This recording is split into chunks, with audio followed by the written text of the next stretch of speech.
یوسیہ 8 برس کا تھا جب وہ سلطنت کرنے لگا، اور اس نے 31 برس یروشلم میں سلطنت کی۔ اس نے وہ کام کیا جو خداوند کی نظر میں ٹھیک تھا، اور اپنے باپ داؤد کی راہوں پر چلا، اور دہنے یا بائیں ہاتھ کو نہ مڑا، کیونکہ اپنی سلطنت کے 8ویں برس جب وہ لڑکا ہی تھا، وہ اپنے باپ داؤد کے خدا کا طالب ہوا، اور 12ویں برس میں یہودا اور یروشلم کو اونچے مقاموں اور جزیرتوں اور کھودے ہوئے بتوں اور ڈھالی ہوئی مورتوں سے پاک کرنے لگا۔ اور لوگوں نے اس کے سامنے بالیم کے مذبحوں کو ڈھا دیا، اور سورج کی مورتوں کو جو ان کے اوپر اونچے پر تھیں اس نے کاٹ ڈالا، اور جزیرتوں اور کھودی ہوئی مورتوں اور ڈھالی ہوئی مورتوں کو اس نے ٹکڑے ٹکڑے کر کے ان کو دھول بنا دیا، اور اس کو ان کی قبروں پر پتھرایا جنہوں نے ان کے لیے قربانیاں چڑھائی تھیں، اور اس نے ان کاہنوں کی ہڈیاں انہی کے مذبحوں پر جلائیں، اور یہودا اور یروشلم کو پاک کیا، اور منسی اور افرائیم اور شمعون کے شہروں میں بلکہ نفتالی تک ان کے ارد گرد کھنڈروں میں اس نے ایسا ہی کیا، اور مذبحوں کو ڈھا دیا، اور جزیرتوں اور کھدی ہوئی مورتوں کو توڑ کر دھول کر دیا، اور اسرائیل کے تمام ملک میں سورج کی سب مورتوں کو کاٹ ڈالا۔ تب یروشلم کو لوٹا، اور اپنی سلطنت کے 18ویں برس جب وہ ملک اور ہیکل کو پاک کر چکا، تو اس نے اصلیہ کے بیٹے صافن کو اور شہر کے حاکم ماسیہ اور یوآخس کے بیٹے یوآخ مورخ کو بھیجا کہ خداوند اپنے خدا کے گھر کی مرمت کریں، اور خلقیہ سردار کاہن کے پاس آئے، اور وہ نقدی جو خدا کے گھر میں لائی گئی تھی، جسے دربان لاویوں نے منسی اور افرائیم اور اسرائیل کے سب باقی لوگوں سے اور تمام یہودا اور بنیامین اور یروشلم کے باشندوں سے لے کر جمع کیا تھا، اس کے سپرد کیا، اور انہوں نے اسے ان کارندوں کے ہاتھ میں سونپا جو خداوند کے گھر کی نگرانی کرتے تھے، اور ان کارندوں نے جو خداوند کے گھر میں کام کرتے تھے اسے اس گھر کی مرمت اور درست کرنے میں لگایا، یعنی اسے بڑھئیوں اور معماروں کو دیا کہ گھڑے ہوئے پتھر اور جوڑوں کے لیے لکڑی خریدیں، اور ان گھروں کے لیے جن کو یہودا کے بادشاہوں نے اجاڑ دیا تھا شہتیر بنائے، اور وہ مرد دیانت سے کام کرتے تھے، اور یہت اور عبدیہ لاوی جو بنی مراری میں سے تھے ان کی نگرانی کرتے تھے، اور بنی کے ہاتھ میں سے زکریا اور مسلام کام کراتے تھے،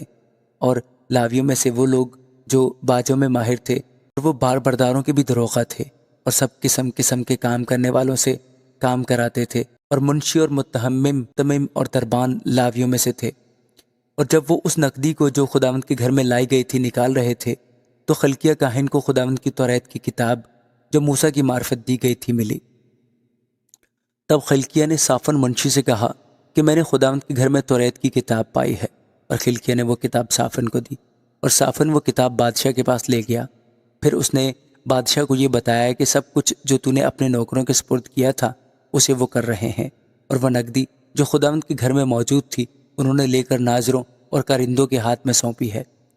پھر صافن منشی نے بادشاہ سے کہا کہ خلقیہ کاہن نے مجھے یہ کتاب دی ہے، اور صافن نے اس میں سے بادشاہ کے حضور پڑھا،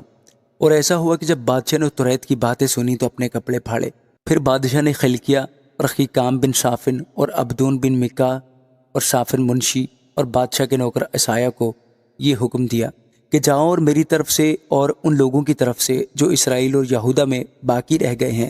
اس کتاب کی باتوں کے حق میں جو ملی ہے خداوند سے پوچھو، کیونکہ خداوند کا قہر جو ہم پر نازل ہوا ہے بڑا ہے،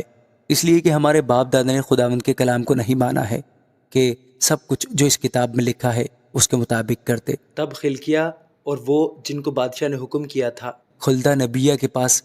جو توشہ خانہ کے دروغہ سلوم بن توکھت بن خسرہ کی بیوی تھی گئے۔ وہ یروشلم میں مشنا نامی محلے میں رہتی تھی، سو انہوں نے اس سے وہ باتیں کہیں۔ اس نے ان سے کہا،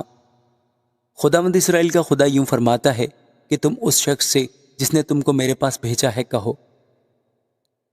کہ خداوند یوں فرماتا ہے، دیکھ میں اس جگہ پر اور اس کے باشندوں پر آفت لاؤں گا، یعنی سب لعنتیں جو اس کتاب میں لکھی ہیں جو انہوں نے شاہ یہودا کے آگے پڑھی ہے، کیونکہ انہوں نے مجھے ترک کیا اور غیر معبودوں کے آگے بخور جلایا اور اپنے ہاتھوں کے سب کاموں سے مجھے غصہ دلایا، سو میرا قہر اس مقام پر نازل ہوا ہے اور دھیما نہ ہوگا۔ رہا شاہ یہودا جس نے تم کو خداوند سے دریافت کرنے کو بھیجا ہے، سو تم مجھ سے یوں کہنا کہ خداوند اسرائیل کا خدا یوں فرماتا ہے کہ ان باتوں کے بارے میں جو تو نے سنی ہے، چونکہ تیرا دل موم ہو گیا اور تو نے خدا کے حضور عاجزی کی جب تو نے اس کی وہ باتیں سنی جو اس نے اس مقام اور اس کے باشندوں کے خلاف کہی ہیں، اپنے کو میرے حضور خاکسار بنایا اور اپنے کپڑے پھاڑ کر میرے آگے رویا، اس لیے میں نے بھی تیری سن لی ہے۔ خداوند فرماتا ہے، دیکھ میں تجھے تیرے باپ دادا کے ساتھ ملاؤں گا اور تو اپنے گور میں سلامتی سے پہنچایا جائے گا، اور ساری آفت کو جو میں اس مقام اور اس کے باشندوں پر لاؤں گا تیری آنکھیں نہیں دیکھیں گی۔ سو انہوں نے یہ جواب بادشاہ کو پہنچا دیا۔ تب بادشاہ نے یہودا اور یروشلم کے سب بزرگوں کو بلا کر اکٹھا کیا، اور بادشاہ اور سب اہل یہودا اور یروشلم کے باشندے، کاہن اور لاوی اور سب لوگ، کیا چھوٹے کیا بڑے، خداوند کے گھر کو گئے، اور اس نے جو عہد کی کتاب خداوند کے گھر میں ملی تھی اس کی سب باتیں ان کو پڑھ سنائی۔ اور بادشاہ اپنی جگہ کھڑا ہوا اور خداوند کے آگے عہد کیا کہ وہ خداوند کی پیروی کرے گا اور اس کے حکموں اور اس کی شہادتوں اور آئین کو اپنے سارے دل اور ساری جان سے مانے گا، تاکہ اس عہد کی ان باتوں کو جو اس کتاب میں لکھی تھی پورا کرے۔ اور اس نے ان سب کو جو یروشلم اور بنیامین میں موجود تھے اس عہد میں شریک کیا، اور یروشلم کے باشندوں نے خدا اپنے باپ دادا کے خدا کے عہد کے مطابق عمل کیا۔ اور یوسیہ نے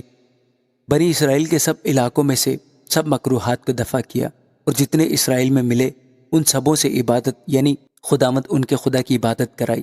اور وہ اس کے جیتے جی خداوند اپنے باپ دادا کے خدا کی پیروی سے نہ ہٹے۔ آمین۔